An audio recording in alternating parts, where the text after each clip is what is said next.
todos da comunidade JS. Estamos aqui hoje com a secretária da Assistência Social e Cidadania de Brumado, Magali Rodrigues, onde vamos abordar o tema sobre pobreza menstrual, um tema que assola muito ainda a nossa sociedade, que falta informação e total apoio a várias meninas, mulheres na nossa sociedade. Seja muito bem-vinda, secretária Magali Rodrigues, e muito obrigada pela oportunidade de compartilhar com a gente. Eu que agradeço. Olá, pessoal. É um prazer estar aqui trazendo essa informação para todos do Jornal Sudoeste. Eu já deixo a secretaria aqui à disposição, aberta a vários temas importantes, várias pautas importantes aqui do nosso município. E eu agradeço a todos pelo convite e o acesso para nós divulgarmos amplamente essa pauta tão importante que é sobre a pobreza menstrual.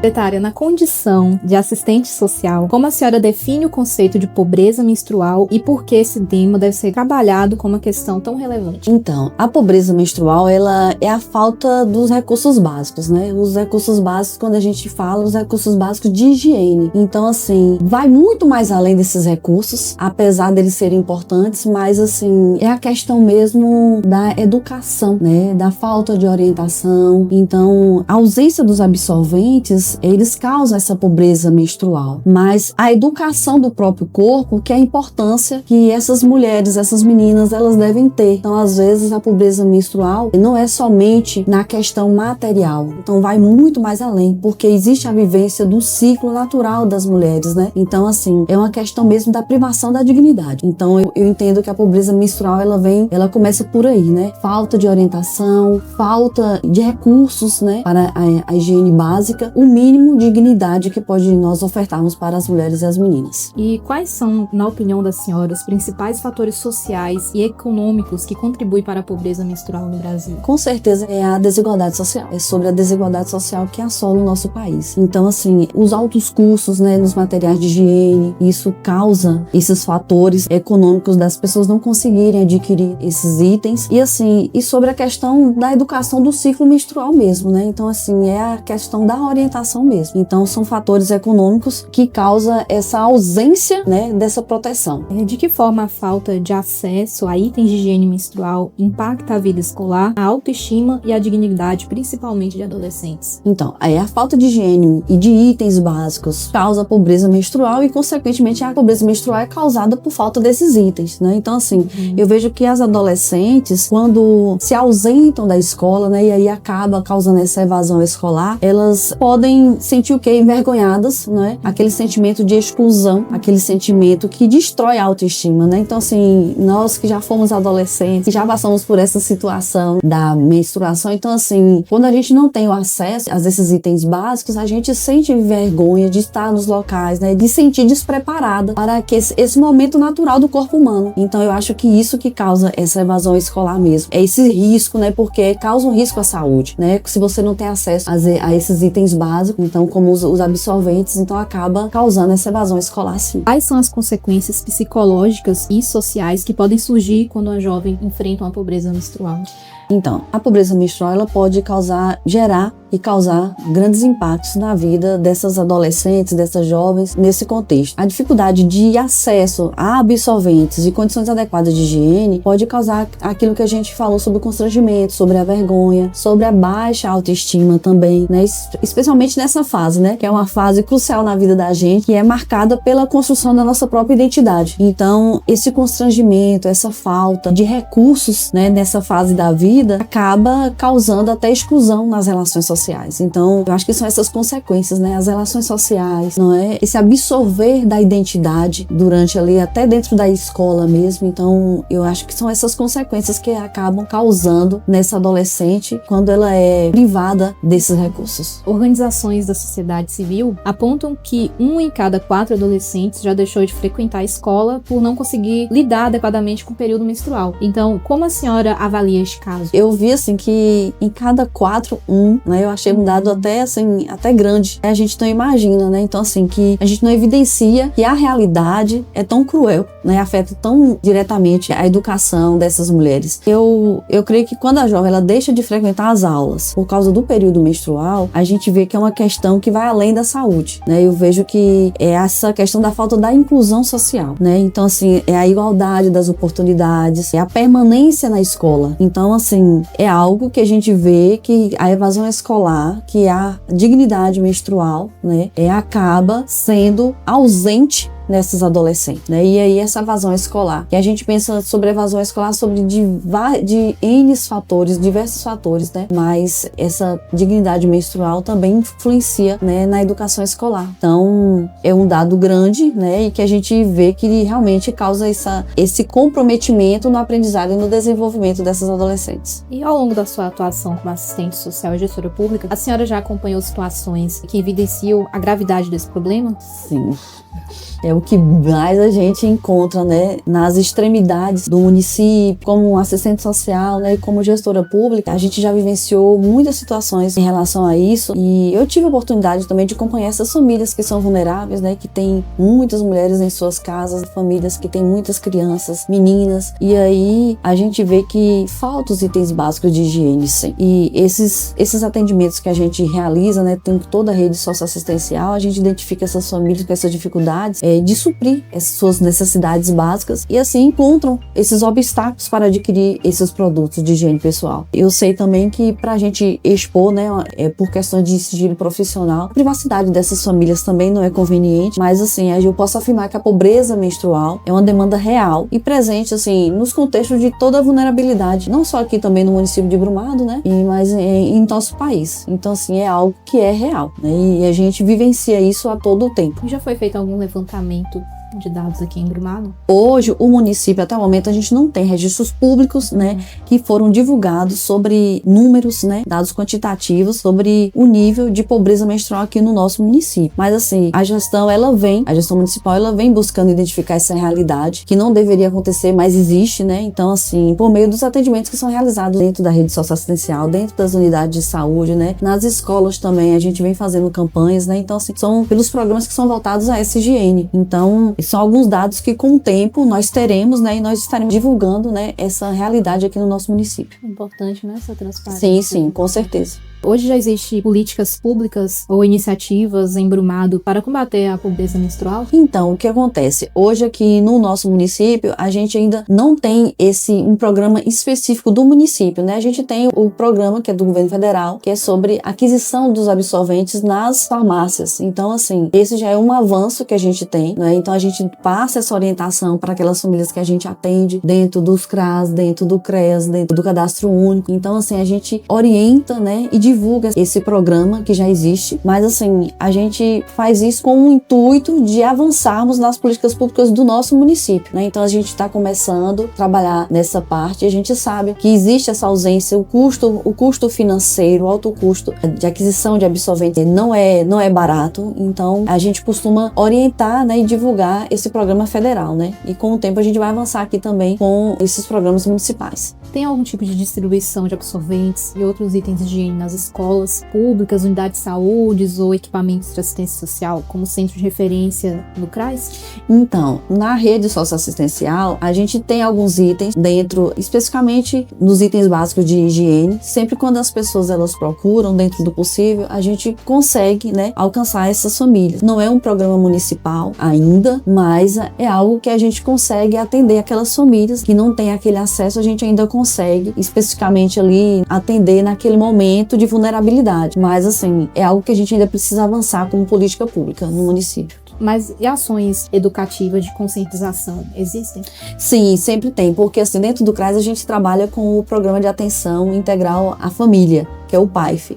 E aí a gente consegue fazer palestras especialmente com as mães, né? As mães dessas meninas, né? Porque os adolescentes, a gente trabalha com serviço de convivência dentro das escolas, né? E a gente leva a informação. Então, assim, infelizmente a gente ainda encontra tabus com as famílias, né? Principalmente com as mães, né? Da gente, no pleno século XXI, a gente ainda encontra esses tabus das mães falarem para as suas filhas, né? Orientarem, né? Sobre a higiene, né? Daquele período, né? Do ciclo menstrual, de ter a higiene do seu próprio corpo. Ainda existe o tabu, mas a gente trabalha com essas palestras, com esses grupos dentro dos CRAS. Qual deve ser, na opinião da senhora, o papel da escola no acolhimento e na conscientização das adolescentes sobre saúde menstrual? A gente trabalha com serviço de convivência nas escolas, né? Então, assim, eu creio que o acolhimento é essencial. É você se colocar no lugar do outro, é empatia. Então, assim, nós já passamos por essas situações e a gente ainda passa, né? Essa fase de adolescência é muito crucial. Então, nós não estamos preparadas. O ciclo menstrual, ele ocorre repentinamente às vezes e a gente não está preparado. Então, assim, nada melhor do que o acolhimento, do que ter essa empatia. Então, assim, as nossas escolas aqui do município, eu posso garantir, porque a secretária de Educação, ela é muito empática nessa parte. Então, assim, ela é muito respeitosa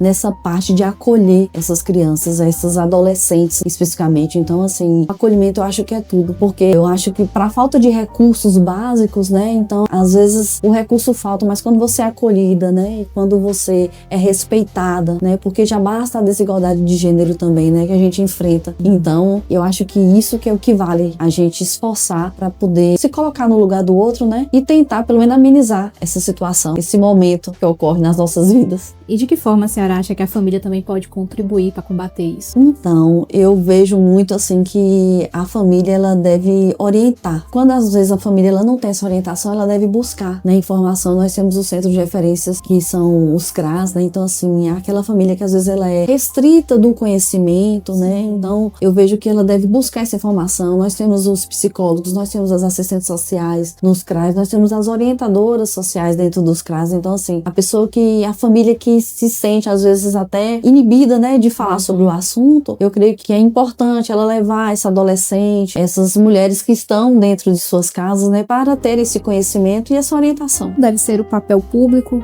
nesse enfrentamento, na sua opinião? Eu creio que através de políticas públicas de acesso. O poder público ele precisa ter essa desenvoltura em desenvolver políticas públicas para ter acesso a esses itens básicos, né, para que as famílias conseguem acessar, né? Então, assim, teria o alto custo dos valores dos itens básicos de higiene como absorvente, sim, né? Hoje, se a gente for no mercado, os valores são altos. Para quem não tem o recurso, né? Principalmente aquelas famílias que vivem do benefício, né, de transferência de renda, que é o Bolsa Família, então às vezes não consegue custear quando tem 2 ou 3 mulheres na família, né? Então, assim, a gente vê que o alto custo do absorvente acaba gerando, né, essa problemática toda. Então, eu creio que políticas públicas para favorecer essas famílias vulneráveis, eu creio que é muito importante. Como combater o estigma e a desinformação que ainda cercam a menstruação em nossa sociedade? Então, eu penso que há essa desigualdade, né? Eu acho que a desigualdade de gênero causa essa pobreza menstrual e aí acaba tendo esse estigma sobre as mulheres, né? Então, assim, evidencia essas barreiras sociais que a gente enfrenta todo dia e aí são vários fatores sociais, fatores econômicos, né? Culturais. A gente ainda enfrenta esse tabu cultural de falar sobre o tema, não é um tema que as pessoas elas costumam falar. Então existe ainda esse tabu e aí acaba causando a desigualdade que já existe, né? E aí causa ampliando mais ainda. E aí atinge as pessoas que mais são atingidas são essas pessoas vulneráveis. Esse tabu sobre as mulheres deixa isso mais forte, né? Como você tá falando. É, exatamente. Quando a gente fala do tema, né? Com o feminino, né? Com a mulher. Então, respeitar os ciclos da mulher. Você vê que a gente o tempo todo a gente funciona em ciclos. Então, verdade. falta realmente informação. Como as meninas vão entender? E tal, eu tô assim, me sentindo assim, porque eu tô em tal fase. Então, falta muito. Até a gente mesmo, adulta, entender o que eu tô sentindo, minhas alterações hormonais. Tudo tá girando em torno do ciclo. Do ciclo menstrual, exatamente. Então, até a gente não tem ainda tanta informação a respeito disso, né? E mais leve para essas meninas se desde já tiver a educação a respeito. É o respeito, dos né? meninos também. Exatamente, né? Então, sim, são aquele momento que nós temos, né? E que a gente a gente precisa de respeito, né? Aquele momento que a gente passa, que a gente precisa ser respeitado, né? Que a gente precisa que os outros tenham essa empatia com aquele momento que é um momento passageiro, mas que realmente influencia, né, em todos os aspectos emocionais, né, e sociais da gente, como mulheres. Isso. Senhora Magali, a senhora acha que existem obstáculos para ampliação ou implementação desse trabalho social na sociedade? Não, eu creio que não. Eu creio que não. Obstáculos a gente não tem, não. Aqui dentro do município mesmo, a gente não enfrentou obstáculos para levar informação, não, certo? Sempre quando a gente pensa em um plano de ação para desenvolver com esse tema, né? Então, assim, sempre a gente tem esse acesso. Eu creio que também, assim, as redes sociais também ajudam muito, né, a gente divulgar sobre o tema. E, assim, a gente tem os parceiros, né, que é a Secretaria de Saúde, a Secretaria de Educação, todas as demais secretarias. E esses obstáculos a gente não enfrenta, não. Talvez o obstáculo seria mesmo a questão cultural, que é o tabu de falar sobre o tema, né, que às vezes as pessoas elas não sentem confortável. Mas é algo muito comum, é algo natural do nosso corpo como mulher, então é algo que precisa ser dito, precisa ser falado, precisa ser explanado. A Secretaria Municipal de Desenvolvimento Social e Cidadania de Brumado tem buscado parcerias com o governo federal, estadual, organizações de sociedade civil ou até empresas para fortalecer essas ações? Então, a gente quando a gente costuma fazer as campanhas, né, a gente costuma ter os parceiros, né, então a gente entra em contato com as redes socioassistenciais e quando eu falo com as redes, a gente fala com a rede socioassistencial e a rede intersetorial, que são empresas privadas, as outras secretarias, né, toda a rede, todas as equipes multidisciplinar, a gente sempre tem uma boa parceria. Então, quando a gente pensa em uma campanha, a gente entra em contato, então assim, sempre as coisas abrangem de uma melhor forma possível, né, porque quando a gente tem um parceiro que abraça a causa, né, para poder ampliar essa divulgação, as coisas funcionam melhor, com certeza. Como garantir que as políticas de combate à pobreza menstrual sejam permanentes e não apenas ações pontuais? Então, eu creio que com as divulgações, as campanhas têm que ser contínuas para garantir isso, porque é muito fácil você falar do tema aqui e agora e simplesmente acabar, né? Então, assim, precisa ser continuamente. A gente tem que ter uma frequência, não é uma vez só no ano, né? Então, a gente precisa falar do tema com frequência. Existe, então, assim, quando a gente fala sobre a questão que nós ainda não temos esses números por aqueles dados quantitativos que nós falamos anteriormente, quando o município ainda não tem esses números, então a gente precisa falar para a gente conseguir esses dados, né? Conseguir identificar essas mulheres, essas meninas, para que esse tema ele seja abordado com frequência, né? E que essa pobreza menstrual, ela se acabe. Então a gente vai causar essas campanhas, falar sobre o tema para que isso não ocorra, né? Pelo menos a gente tenta acabar isso aqui no nosso município, para que isso não ocorra mais aqui. E de que forma vocês levam isso até as escolas? Vai equipe ou isso é através da coordenação de cada escola, diretores, Não. das famílias, vocês chegam, até onde vocês chegam levando? Fica só aqui em Brumado ou vocês vão também nas outras regiões, nos distritos, zonas rurais, levar essa informação? A assistência social, ela trabalha com o serviço de convivência e fortalecimento de vínculos. O que é o serviço de convivência e fortalecimento de vínculos? É o serviço que ocorre, que a gente executa dentro das escolas, então com as crianças e os adolescentes. Então a gente executa. Hoje nós estamos executando no distrito de Ubiraçaba, a Recife, Cristalândia. Então a gente alcança os distritos, né? Todas essas adjacências. Então a gente leva as informações através dos orientadores sociais, dos oficineiros nas escolas, né? É um trabalho contínuo, né? De janeiro a janeiro que a gente faz dentro das escolas. Então esse acesso a gente tem, né? Com parceria com a Secretaria de Educação e a gente leva essa informação. É de janeiro a janeiro. Qual mensagem a senhora gostaria de deixar para as famílias, educadores e gestores públicos, né, sobre a importância do enfrentamento da pobreza menstrual? Queria dizer que para enfrentar a pobreza menstrual é também promover a equidade de gênero. Eu vejo que a equidade de gênero que às vezes acaba causando também essa pobreza menstrual, né? Então assim, é o que é garantir dignidade, é ampliar oportunidades, né? A falta de oportunidades é assegurar que as meninas e as mulheres elas possam exercer plenamente os seus direitos, né? Então nós temos os direitos de ter essa proteção e é algo que é uma proteção que é um processo natural do nosso nosso corpo, né? Então, assim, que muitas não têm, né? E a gente precisa promover essa equidade, né? E que, assim, e que isso, né, possa transformar em algo melhor para as meninas e as mulheres do nosso município, né? A gente não quer excluir, a gente quer incluir, né?